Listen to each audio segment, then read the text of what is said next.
Bonjour, je sais pas ce qu'il va me répondre. Ben voilà, c'est en train de se faire. J'ai arrêté de fumer du shit pendant 3 jours et j'ai du mal à manger, à avoir faim, c'est normal. Et oui, c'est normal, ne t'inquiète pas trop avec ça.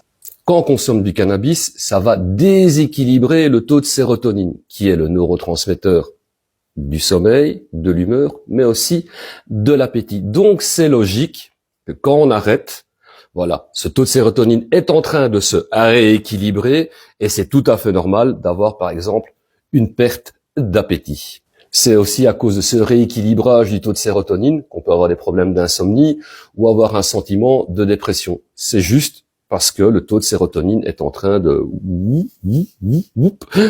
se rééquilibrer.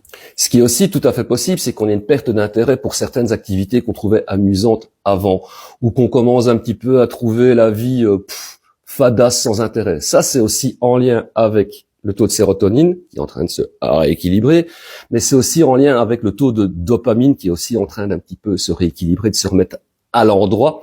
Et la dopamine, je le rappelle, c'est le neurotransmetteur du plaisir immédiat. Donc, quand on a modifié ces deux petites choses-là, et qu'on arrête, il faut toujours laisser le temps au cerveau de se rééquilibrer. Et ce temps, en fonction de plusieurs facteurs, par exemple l'âge auquel on a commencé à consommer, la durée de consommation, la quantité consommée, voilà, ces facteurs-là rentrent en ligne de compte dans le temps que va mettre le cerveau à retrouver une balance correcte. Quoi qu'il en soit, tous les signes de sevrage finissent toujours par diminuer et disparaître. Avec le cannabis, il faut compter 4 semaines. Pendant la première semaine, il peut y avoir une certaine tension physique qui va, voilà, diminuer et disparaître au bout d'une semaine. Les restes des symptômes, il faut compter, voilà, les 3 semaines suivantes pour que ça diminue.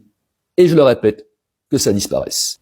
Quand on est en sevrage et qu'on est comme ça, là, tendu comme une crampe, Natacha, ce qu'il faut toujours se rappeler pour se rassurer, c'est l'essentiel, ça, c'est de se rassurer en se disant que ces signes de sevrage ne sont pas éternels et, comme je l'ai déjà dit plusieurs fois, finissent toujours par diminuer et disparaître.